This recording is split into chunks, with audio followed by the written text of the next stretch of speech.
Good day and greetings. This is Dr. Charles Cotter. I'd like to welcome you to episode 5 of the Management Makeover series. The focus of episode 5 is to look at the 5 building blocks, the strands of success of creating a high-performance organizational culture, and specifically the role and contribution of management and leadership in terms of nurturing this particular culture. You'll recall from the preceding 4 episodes, the objective of this particular management series is to refine and to improve on our management and leadership skills in 7 identified principal areas. I hope that you will extract significant value from this, and I also hope that you'll be able to join me for the penultimate and the final episodes, which then focuses on performance management at team, but also individual levels. Thank you. Yeah. So typically, Hypo is an organization that's characterized by clarity. So everybody knows what's expected, and everybody knows in terms of role clarity, what they're expected to do and how that contributes to the achievement of the overall organizational goals. We spoke about this on day 1. Coordination probably is the golden thread, which unifies those 5 pivotal points of the organizational management function, but also an organization that looks at that cascading. I think 1 or 2 of you have mentioned that term throughout the week. There's this cascading. So you have organizational objectives, and it cascades down to team level, business unit, departmental objectives, and how that cascades down to individual level. And there is that line of sight. There is that synergy, those interdependencies where the individual can clearly see that line of sight, how that contributes.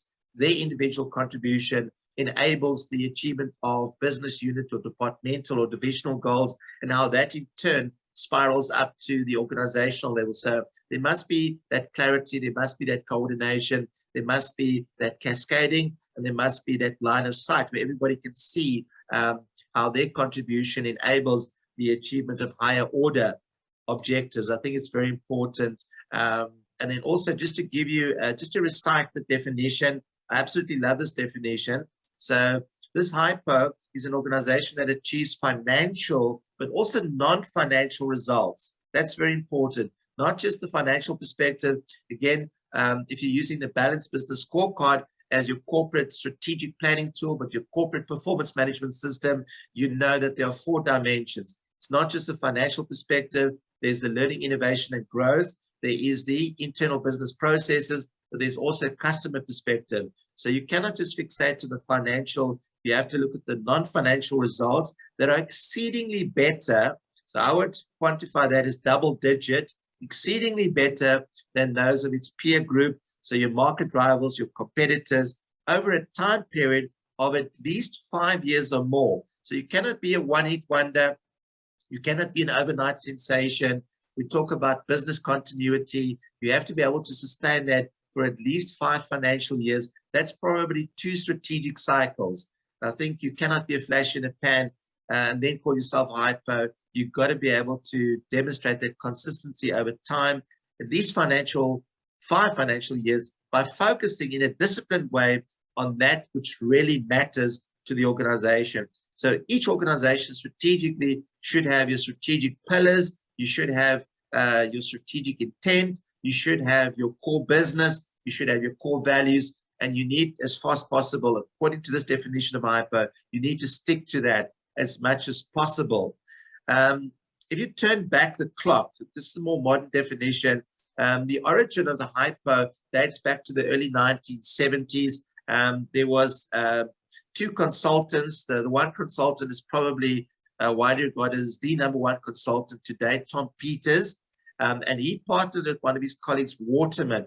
Can't think of his surname right now, but Peters and Waterman, you're welcome to Google this. It was a research in the early 70s, was titled In Search of Excellence. And what they did was they scoured the globe and they looked at the 20 best practice organizations, and they put those best practice organizations under the microscope, and they tried to dissect what are the characteristics, what are the qualities, what are the drivers of this business success. And then 10 years later, they replicated that same study. But the seminal study was done in the early 70s. You're welcome to check this out, In Search of Excellence. Peters and Waterman, at that time, they were working for a consultancy firm called McKinsey. I know McKinsey's got a lot of bad press in South Africa lately because of the State Capture Commission. But I think at that time, they were still a very reputable source of business intelligence. So I think that was the origin And that was almost the catalyst of this high performance organizational culture, this commitment to performance excellence. So I think Rose has touched on 4 of the 5 building blocks. So to make a session as interactive as possible, what I would like you to do is just take out your notepad and pen, and I'd like you on a 10-point scale, with 1 being poor, 5 being average, maybe 10 being excellent. I want you to rate your current degree of compliance with each of these 5 building blocks.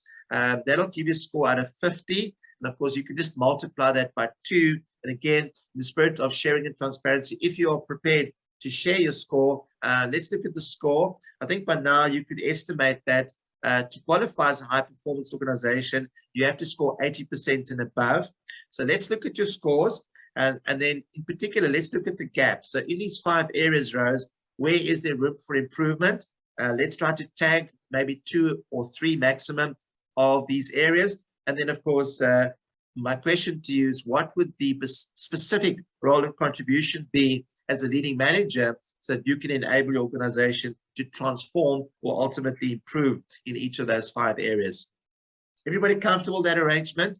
So just give me about 5 or 10 minutes. I just want to navigate you through this theoretically so you understand what each of these 5 strands of success or building blocks entails. And then you can, from an informed and an objective perspective, you can then critically evaluate your organization. So Rose mentioned the quality of management. So I think that's very important.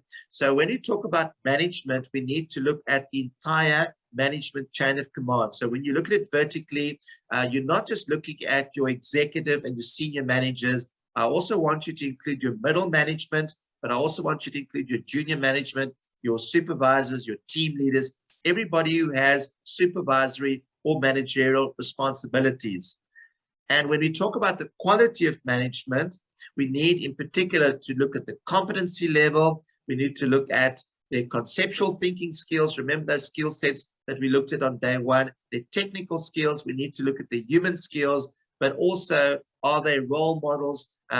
Do they live and breathe the core values of your business? Are they making a significant business impact at a strategic, operational, but also tactical level? Are they good brand ambassadors? Are they good leadership role models? So if you had to rate the quality, the competency of your management at all levels on a 10-point scale, what would your score be? Please jot that down. And then, like I said, you'll tally it up to give you a score out of 50. The second strand of success or building block that you need to look at is, Rose also mentioned this, there must be this commitment to continuous improvement and renewal. Now, if you apply the Japanese philosophy, they use the term Kaizen. Now, Kaizen is incremental change, it's single-digit change, and loosely translated, Kai means change, Zen means good.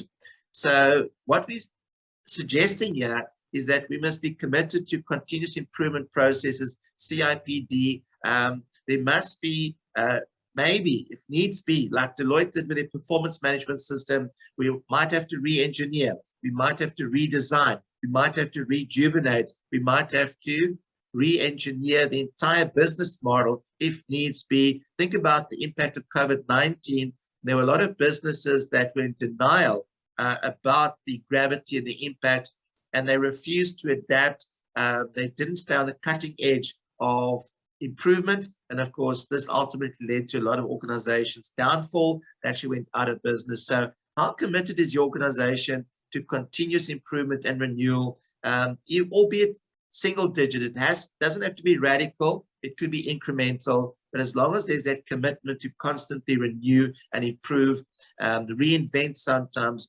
re-engineer, redesign, that's very important to stay current and to stay relevant in the marketplace.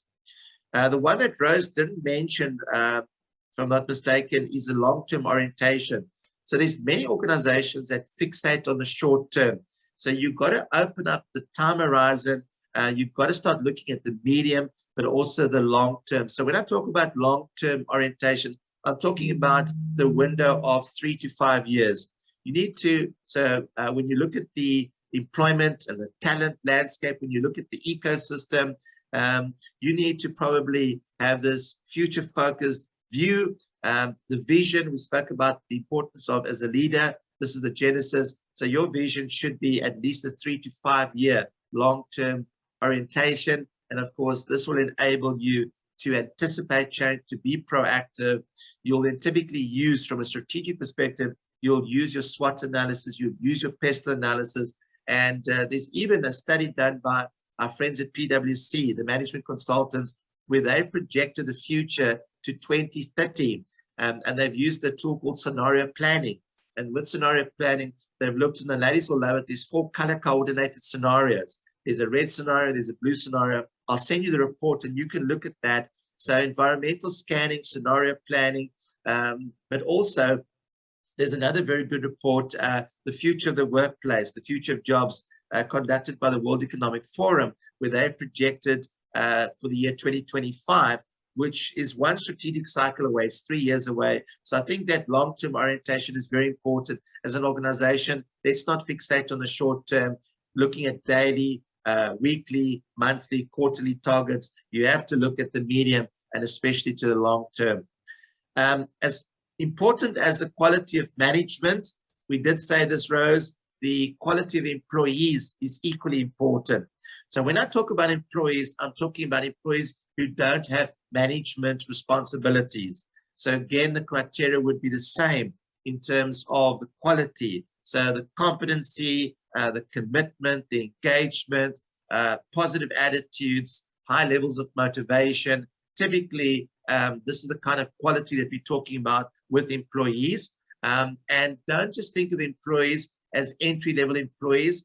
I think there are various organizations where we have specialists, scientists, chartered accountants, engineers, project managers who don't necessarily have any management responsibilities, but they are specialists in their field. And of course, you need to incorporate them under that umbrella of employees. And then the fifth and final strand of success is, of course, Rose mentioned this as well, openness and action orientation. So I often say organizations need to be responsive, but they also need to be responsible.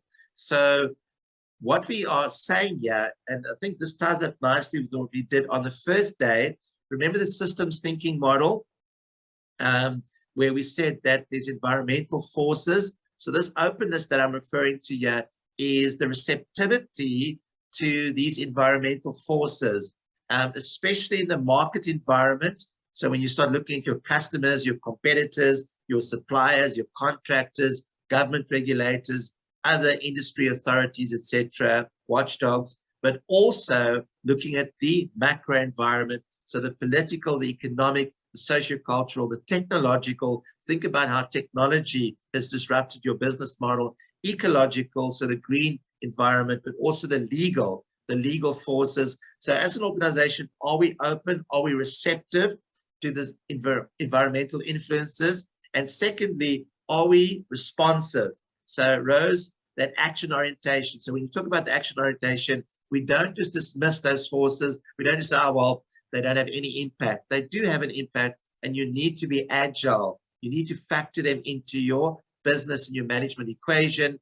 So that action orientation is important. So are we receptive? Are we responsible? And are we responsive when it comes to the impact of those environmental forces? So tally it up. It'll give you a score out of 50. And then just convert that to percentage, multiply that by 2, and that'll then give you a score out of 100. I'm going to give you about 2 or 3 minutes just to do the mathematics. And then when you're ready to engage, you can just, if you're comfortable, to share your score, any gaps, and specifically your role and contribution as a manager in terms of closing those gaps and either positioning or repositioning the organization as a high performance. This is Dr. Charles Cotter signing out. I'd like to say thank you for viewing this very short video clip from the Management Makeover Leadership Series, which focused on the 5 building blocks of the high-performance organizational culture. I'd also like to encourage you to subscribe to my YouTube learning channel Also, if you enjoyed the video, click on the like button. Please feel free to share this video clip on your various social media platforms, and then also click the notify button to be alerted of upcoming episodes.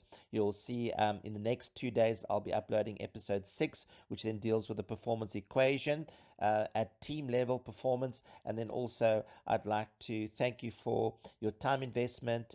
You'll also find me very active on social media. You'll find me on LinkedIn, Twitter. I have a Facebook page, and also a free portfolio of my SlideShare presentations you'll find on SlideShare.